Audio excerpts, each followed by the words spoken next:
तो निकाय चुनाव की तैयारी में जुटी बीजेपी इस बार कई महापौर के टिकटों पर कैंची चलाएगी, यानी कि मौजूदा कई मेयर के टिकट बीजेपी काटने की तैयारी कर चुकी है। बीजेपी ने निकाय चुनाव के लिए राज्य में अपने 14 में से 11 मेयर प्रत्याशी बदलने का फैसला लिया है। आपको पूरी रिपोर्ट दिखाएंगे कि कैसे अपनी अपनी दावेदारी के साथ टिकट की मारामारी है, लेकिन उससे पहले ये समझ लीजिए कि बीजेपी किसका टिकट काट सकती है और किसे फिर मौका मिल सकता है। तो पहले नंबर पर लखनऊ से मेयर संयुक्ता भाटिया का नाम आता है, जिनका टिकट कट सकता है। इसके अलावा वाराणसी से मृदुला जायसवाल का टिकट भी कट सकता है। कानपुर से प्रमिला पांडे का टिकट कट सकता है। अयोध्या से ऋषिकेश उपाध्याय के टिकट कटने की बात भी सामने आ रही है। गाजियाबाद के मेयर आशा शर्मा का टिकट बीजेपी काट सकती है। वहीं गोरखपुर से सीताराम जायसवाल को भी इस बार मौका नहीं मिल सकता है। मथुरा से मुकेश आर्या का टिकट भी कट सकता है। सहारनपुर से संजीव वालिया का टिकट भी कट सकता है, ऐसी खबर भी आ रही है। इसके अलावा फिरोजाबाद से नूतन राठौर को इस बार मौका नहीं मिलेगा। तो वहीं आगरा से नवीन जैन का टिकट भी कटना तय माना जा रहा है और झांसी से राम तीरथ सिंघल का टिकट कटना भी तय माना जा रहा है। ये वो नाम है जिनको लेकर कहा जा रहा है कि इनके टिकट कट सकते हैं। अब वो 3 नाम जिन्हें निकाय चुनाव में फिर मौका मिल सकता है, इनमें सबसे ऊपर है प्रयागराज से अभिलाषा गुप्ता नंदी का नाम। तो दूसरे नंबर पर मुरादाबाद से विनोद अग्रवाल का नाम है और बरेली से उमेश गौतम का टिकट भी बच सकता है, ऐसी खबर आ रही है।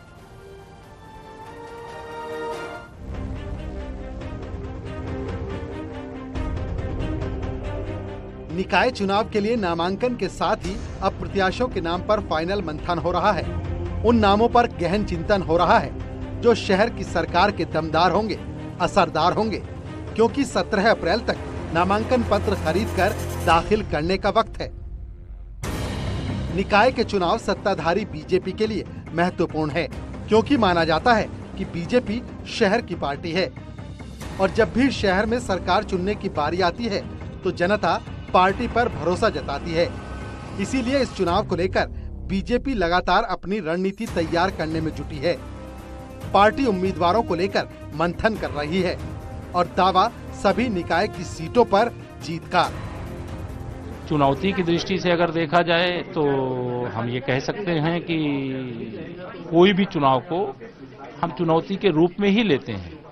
भले सामने विपक्ष कितना भी कमजोर हो, लेकिन हम लोग विपक्ष को कमजोर ना मान करके अपने को इतना मजबूत बनाने की कोशिश करते हैं कि हमारा जो नारा रहता है कि 100 में से 60% वोट हमारा है, 40% वोटों में बंटवारा है और बंटवारे में भी हमारा है, क्योंकि सबका साथ सबका विकास भाजपा करती है। कुछ का साथ कुछ का विकास उत्तर प्रदेश में जो विपक्ष की राजनीति करने वाले वो विपक्ष वाले करते हैं। ये भारतीय जनता पार्टी सभी पार्टियों से अलग है, कार्यकर्ता बेस्ड पार्टी है। हम कार्यकर्ताओं को महत्व देते हुए हर एक कार्यकर्ता को आगे मजबूत करने का काम करते हैं और जनता जनार्दन का आशीर्वाद बीजेपी के सभी कार्यकर्ताओं को और आदरणीय प्रधानमंत्री नरेंद्र मोदी जी को प्राप्त है। स्थानीय निकाय चुनाव में भारतीय जनता पार्टी बूथ से लेकर प्रदेश के सभी कार्यकर्ताओं को साथ लेकर के जनता के बीच में है। आदरणीय प्रधानमंत्री जी की गरीब कल्याण योजनाएं जन जन में है और उत्तर प्रदेश सरकार का लॉ एंड ऑर्डर जनता बहुत ही सराहना कर रही है। मेयर कैंडिडेट चुनने के लिए बीजेपी ने सभी 17 नगर निगमों में सरकार के मंत्रियों को प्रभारी बनाया है, जबकि पार्टी संगठन से भी एक एक व्यक्ति को उन नगर निगमों में प्रभारी बनाया गया है। यानी इस बार 14 के आंकड़े को 17 तक पहुंचाने का लक्ष्य है। इसीलिए चयन की प्रक्रिया भी जबरदस्त है। कमेटी 3-3 नामों का पैनल तैयार करेगी। नामों की लिस्ट प्रदेश नेतृत्व को भेजी जाएगी। मेयर के लिए उम्मीदवारों के नाम पर चर्चा होगी। सीएम योगी, दोनों डिप्टी सीएम और प्रदेश अध्यक्ष चर्चा करेंगे और फाइनल नाम शीर्ष नेतृत्व को भेजा जाएगा। और इस चयन की प्रक्रिया के बाद शहर की सरकार के लिए मेयर प्रत्याशी को मैदान में उतारा जाएगा। इसके लिए तैयारी पूरी कर ली गई है और मंथन का दौर भी जारी है, क्योंकि बीजेपी के लिए निकाय वो चुनाव है जिससे दिल्ली की चढ़ाई है, क्योंकि 24 की लड़ाई है। लंबी लाइन है सर, बहुत लंबी लाइन है। बड़े बायोडाटा आ रहे हैं सर। नमस्कार। पार्टी में प्रत्याशी चयन की प्रक्रिया है और कार्यकर्ता अपनी बात कहने के लिए सब लोग मिलते हैं और बड़ी संख्या है, लेकिन नीचे जिलों की बैठकें शुरू हो गई हैं और हम लोग बहुत जल्दी एक पारदर्शी व्यवस्था के साथ प्रत्याशी चयन की प्रक्रिया को पूरा करेंगे। सर क्या लग रहा है, कब तक फाइनल कर लेंगे पहले चरण के लिए? नहीं, नामांकन वाले दिन से पहले नामांकन से पहले प्रथम चरण के जो दावेदार हैं उनके नामों को फाइनल कर लिया जाएगा और ये राज्य मुख्यालय पर एक बार फिर हम आपको भीड़ दिखाएंगे। ये तमाम दावेदारों की यहाँ पर भीड़ है जो प्रदेश अध्यक्ष भूपेंद्र चौधरी को अपने बायोडाटा दे रहे हैं। तमाम जो दावेदार हैं निकाय चुनाव लड़ने के, वो आज भारतीय जनता पार्टी के राज्य मुख्यालय पर पहुंचे। माना जा रहा है कि बीजेपी ने निकाय चुनाव के लिए राज्य में अपने 14 में से कुछ मेयर प्रत्याशियों को बदलने का फैसला किया है। हालांकि कुछ जगहों पर सीटों के रिजर्वेशन ने मेयर के लिए गणित बिगाड़ दिया है। अब सवाल है, आखिर किसके नाम पर बीजेपी फाइनल मुहर लगाने वाली है, क्योंकि बीजेपी निकाय चुनाव में कोई रिस्क नहीं लेना चाहती। Bureau report, news 18।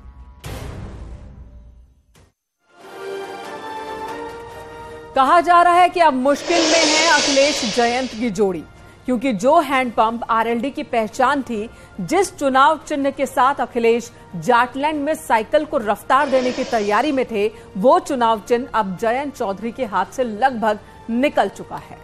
क्योंकि चुनाव आयोग ने आरएलडी की पहचान छीन ली है, दशकों पुराना हैंडपंप सिंबल गंवाना पड़ रहा है और चुनाव आयोग के इस फैसले से आरएलडी एसपी गठबंधन को भी बड़ा झटका लगा है, क्योंकि निकाय चुनाव में जयंत चौधरी के साथ ही अखिलेश यादव चुनाव लड़ने वाले हैं और इन सब के बीच आरएलडी के साथ साथ एसपी के लिए इसे बड़ा झटका माना जा रहा है। इससे पहले 2022 के विधानसभा चुनाव में भी साथ मिलकर इन्होंने लड़ा था चुनाव, और अब 2024 के लोकसभा चुनाव में आरएलडी एसपी गठबंधन पर संशय और सवाल खड़े होने लगे हैं। आपको पूरी रिपोर्ट दिखाते हैं कैसे अखिलेश जयंत की जोड़ी को झटका लगा है।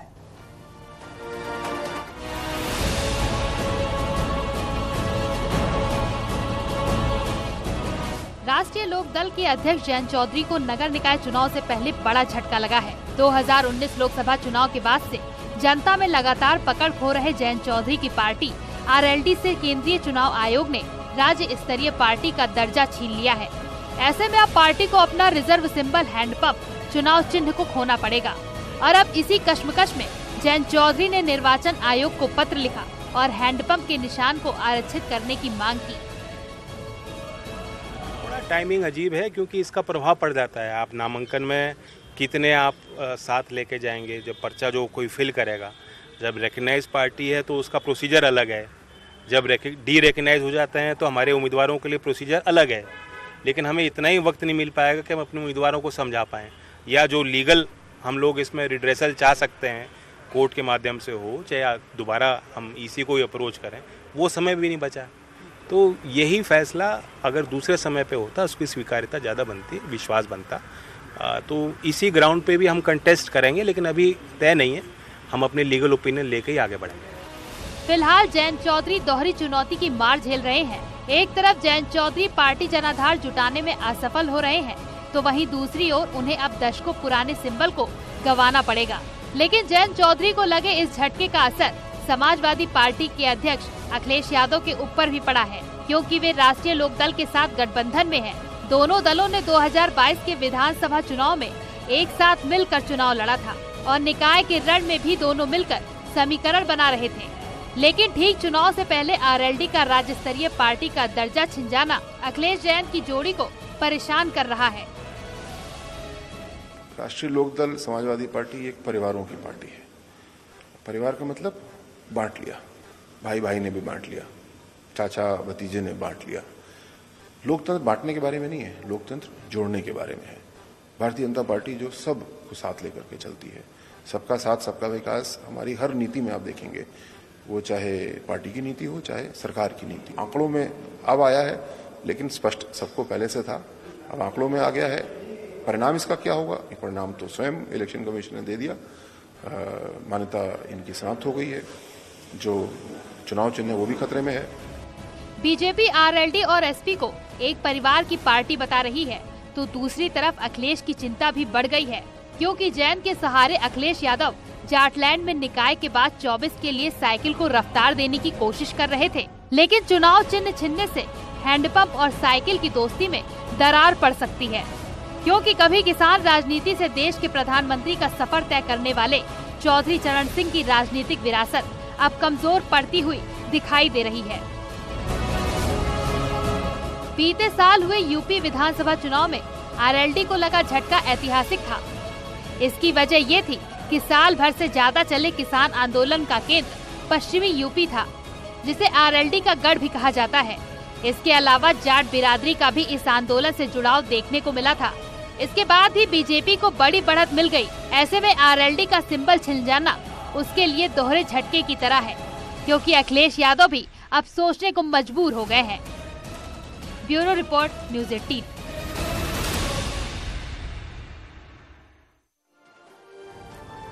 दरअसल आयोग का नियम है कि कोई दल अपने राज्य की विधानसभा में कम से कम 3 सीटें या कुल सीटों में से 3% सीट जीते, नहीं तो 6% वोट हासिल करे तो उसे क्षेत्रीय दल का दर्जा मिला रहेगा। ऐसे में आरएलडी के बीते 3 चुनाव में मिले वोटों का आंकड़ा क्या कहता है, वो भी आपके लिए समझना जरूरी हो जाता है।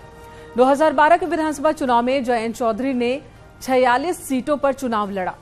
इस चुनाव में आरएलडी को 2.33% वोट मिले थे और 9 सीट उसके खाते में आई थी।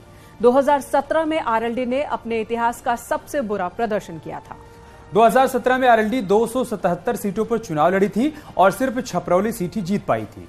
2017 में पूरे प्रदेश में पार्टी को 0.55% वोट ही मिल पाया था। तो वहीं 2022 के विधानसभा चुनाव में आरएलडी का प्रदर्शन ठीक ठाक रहा। 2022 में 33 सीटों पर चुनाव लड़कर 8 सीटों पर जीत हासिल हुई थी। आरएलडी का वोट प्रतिशत 2022 के चुनाव में 2.85% रहा और फिर खतौली उपचुनाव जीतकर आरएलडी ने सीटों की संख्या 9 कर ली है। अतीक अहमद एक बार फिर से अपने किए की सजा भुगतने के लिए साबरमती जेल से प्रयागराज लाया जा रहा है और कैदी वैन में डर के साए में पल पल बिता रहा है। अतीक को डर है कहीं गाड़ी पलट ना जाए, कहीं उसका एनकाउंटर ना हो जाए, और ये डर सीएम योगी के उस बयान से है जब मुख्यमंत्री ने 2 दिन पहले कहा था कि कोर्ट के फैसले से अब माफिया परेशान हो रहे हैं।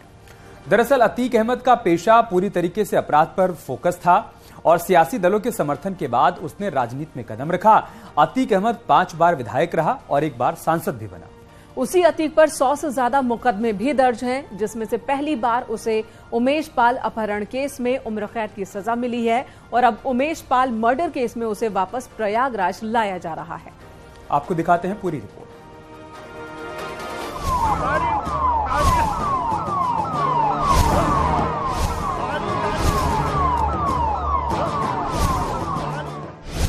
माफिया अतीक फिर जेल यात्रा पर है और इस बार भी डर है कहीं गाड़ी पलटी न मार दे, कहीं एनकाउंटर ना हो जाए। मारना चाहिए। मैंने उमेश पाल के हत्या में तो वीडियो कॉन्फ्रेंसिंग हो सकती थी, अब वीडियो कॉन्फ्रेंसिंग के लिए सुप्रीम कोर्ट ने कहा है। क्या इस बार पलटने वाली है अतीक की गाड़ी? क्या अतीक पर भारी हैं 24 घंटे? क्योंकि जिस कैदी वैन से अतीक साबरमती से प्रयागराज लाया जा रहा है, उस वैन में वो खौफ के साए में है। अतीक सांस तो जरूर ले रहा है, लेकिन हर पल वो डर के साए में है और इस डर के पीछे कोई और नहीं बल्कि सीएम योगी आदित्यनाथ का वो बयान है जिससे माफिया की पैंट गीली हो गई थी। जो लोग पहले उत्तर प्रदेश की कानून व्यवस्था को दता बताते थे, आज आप देख रहे होंगे उनके सामने स्वयं के जान के लाले पड़ रहे हैं। जब कोर्ट उन्हें सजा सुनाती है तो उनकी पैंटें भी गीली होती हुई देखती है। सिर्फ अतीक ही नहीं, उसका पूरा परिवार और उसका पूरा गैंग इस बार दहशत में है। जैसे ही यूपी पुलिस की टीम साबरमती जेल पहुंची, वैसे ही अतीक गैंग के कान खड़े हो गए थे। उनके पैरों के नीचे से जमीन खसक गई। लगातार हो रही कार्रवाई की वजह से अतीक का पूरा कुनबा अब दहशत के साए में जी रहा है।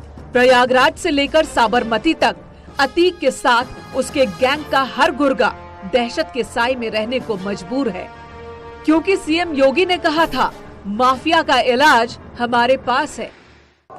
उद्योगपतियों को धमकी भेजते थे, व्यापारियों का अपहरण करते थे और आज उनकी सब सिट्टी पिट्टी गुम है। सबके सामने जान के लाले पड़े हुए हैं। कानून का राज होगा। कानून के अलावा किसी को कानून के इधर कार्य करने की इजाजत कतई नहीं दी जाएगी।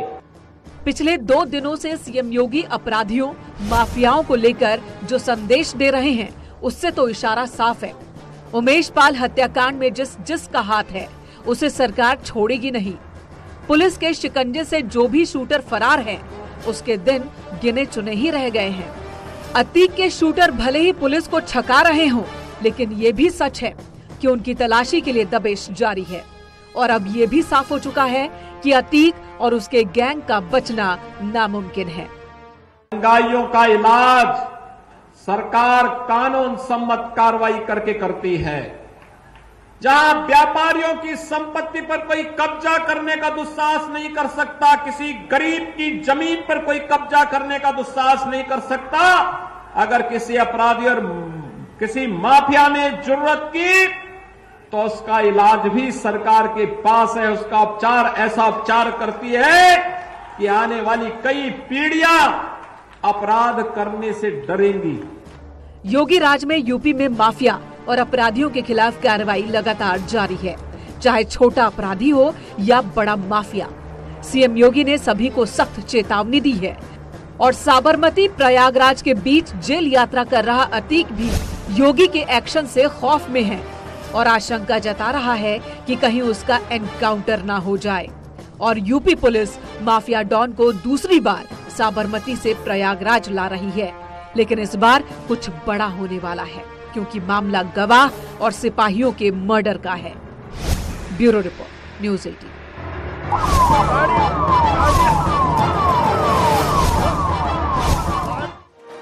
और इस वक्त हमारे सहयोगी उदयपुर हाईवे से नवीन झा हमारे साथ जुड़ गए हैं। नवीन, उदयपुर हाईवे बताएं, अब काफिले की रफ्तार कैसी है?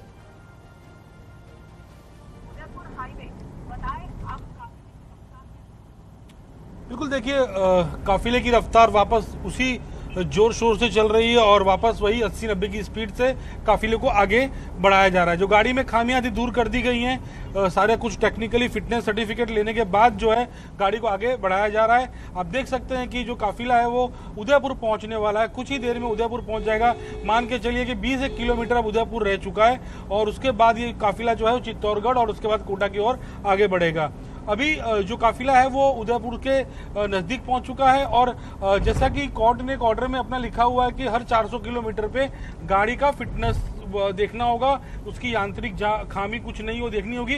तो अब जो 400 किलोमीटर के बाद ही अब ये गाड़ी रुके, मतलब किलोमीटर जब होगा खत्म तभी ये गाड़ी रुकेगी और उसके बाद उसका जो है फिटनेस सर्टिफिकेट फिटनेस देखा जाएगा और सर्टिफिकेट लिया जाएगा, क्योंकि कोर्ट ने ऑर्डर किया है। क्योंकि कोर्ट ने ऑर्डर इसलिए किया क्योंकि अतीक बार बार जो गाड़ी पलटने और जो उसमें खौफ है, उस खौफ को लेकर कोर्ट ने ये बताया है कि गाड़ी का फिटनेस अच्छा होना चाहिए और जिसको लेके अतीक को यहाँ लाया जा रहा है। अतीक बिल्कुल डरा हुआ तो है, क्योंकि पिछली बार तो जजमेंट था, इस बार तो उमेश पाल हत्या का मामला है, उसमें हो सकता है उसकी गिरफ्तारी भी और रिमांड भी लिया जाए। लेकिन जब तक ये जो पूरा काफिला है वो जब प्रयागराज पहुंचेगा और जिस कोर्ट ने ऑर्डर किया है इसको और लाने का, उस कोर्ट में हाजिरी के बाद पूरा मामला क्लियर हो पाएगा कि इसको मतलब किस तरह से पूछताछ की जाती है, इसको अरेस्ट किया जाता है कि अलग तरीके से पूछताछ की जाती है। ठीक है नवीन, आप काफिले के साथ आगे बढ़ते रहिएगा, आगे भी आपके पास आएंगे अपडेट के लिए। बहुत बहुत शुक्रिया आपका हमारे साथ जुड़ने के लिए और जानकारी तक पहुंचाने के लिए। अगली खबर उत्तराखंड से। उत्तराखंड में जगह जगह दिखने वाले मजार के पीछे की सच्चाई जानकर आप हैरान हो जाएंगे, क्योंकि इस बार सीएम धामी ने लैंड जिहाद पर एक बड़ा बयान दिया है। धामी ने कहा कि जो भी मजारें सड़क किनारे या जंगल में दिख रही हैं, वो केवल जमीन कब्जाने की नीयत से ही तैयार की गई हैं, क्योंकि खुदाई में किसी तरह के अवशेष नहीं मिल रहे हैं। आपको पूरी रिपोर्ट दिखाएंगे, लेकिन उससे पहले लैंड जिहाद के मकसद को समझना बहुत जरूरी हो जाता है। उत्तराखंड में मुस्लिम आबादी तेजी से बढ़ी है। साल 2001 से 2011 के बीच उत्तराखंड में मुसलमानों की आबादी में 2% की बढ़ोतरी हुई है, जबकि रिपोर्ट के मुताबिक हिंदुओं की आबादी 2% कम हो गई है और इस दौरान उत्तराखंड में अतिक्रमण भी बहुत तेजी से हुआ है।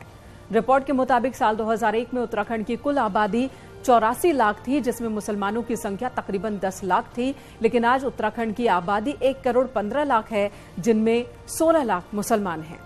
ऐसे में माना जा रहा है कि उत्तराखंड की आबादी में जो असंतुलन आया है उसकी वजह से वहां पर जो अतिक्रमण बढ़ा है, इसे भी एक बड़ा कारण बताया जा रहा है। आपको पूरी रिपोर्ट दिखाते हैं, जिसके जरिए आप समझ पाएंगे कि लैंड जिहाद है क्या और इसको लेकर सरकार का एक्शन प्लान क्या है।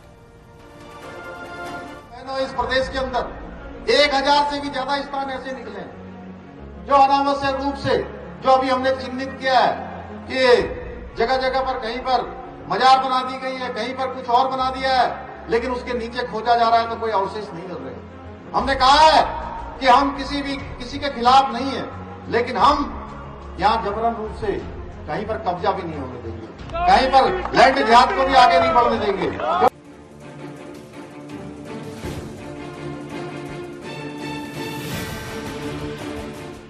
पुष्कर सिंह धामी के इस बड़े खुलासे और ऐलान के बाद प्रदेश में बनी अवैध मजारों पर बुलडोजर गरजना तय हो चुका है।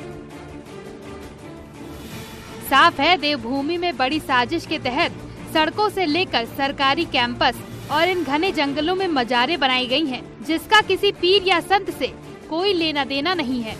विकास नगर या गढ़वाल मंडल के जिन इलाकों में अभी तक जिन मजारों को जमींदोज किया गया है, उसके बाद यही खुलासा हुआ है। लेकिन सबसे ज्यादा निशाने पर है कुमाऊं मंडल के 6 जिले, जिसके बाद अब अधिकारी भी एक्शन प्लान में जुट गए हैं। भले वो इरिगेशन की लैंड हो, रेवेन्यू की लैंड हो, जहाँ पे कब्जे हुए हैं सबकी रिपोर्ट्स मांगी है। डीएफओ से भी फॉरेस्ट की मांगी है, बाकी डिस्ट्रिक्ट मजिस्ट्रेट से मैंने रेवेन्यू लैंड की मांगी है, जहाँ पे किसी भी प्रकार के इस तरह के कब्जे हुए हैं जो कि एक ऑर्गेनाइज तरीके से कब्जा किया गया है, जिसपे कि ये लगता है कि जानबूझ के कॉन्स्पिरेसी कब्जा करने की, वो सब चिन्हित हो रहे हैं। गढ़वाल के विकास नगर समेत कुछ हिस्सों में बनी अवैध मजारों पर सरकार पिछले दिनों कार्रवाई कर चुकी है, लेकिन कुमाऊं के ऊधम सिंह नगर जिले के बाजपुर, काशीपुर, सितारगंज, खटीमा, नानकमत्ता, किच्छा, रुद्रपुर और जसपुर में जबरदस्त मजारें बनी हैं। यही नहीं, कॉर्बेट नेशनल पार्क भी लैंड जिहाद का शिकार हो चुका है। नैनीताल जिले के काला डूंगी, हल्द्वानी और लाल कुआं में भी अवैध मजारें बनी हुई हैं। हम कोई किसी को परेशान करने की नियति से नहीं करते हैं, लेकिन जो जबरदस्ती इंक्रोच करके गलत भावनाएं फैलाकर वे मनुष्यता फैलाना चाहते हैं, कड़वाहट बढ़ाना चाहते हैं, तो उनके लिए हमारी सरकार बहुत सख्त है। सरकार का रुख अवैध मजारों को लेकर बेहद सख्त हो चुका है। ऐसे में आने वाले दिनों में एक बड़ा अभियान चलना तय है, जिसके जरिए प्रदेश की 1000 से ज्यादा अवैध मजारों को जमींदोज होना तय है। हल्द्वानी से न्यूज़ 18 के लिए शैलेंद्र नेगी की रिपोर्ट।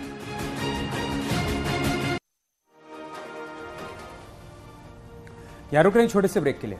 खबरों का सिलसिला जारी है।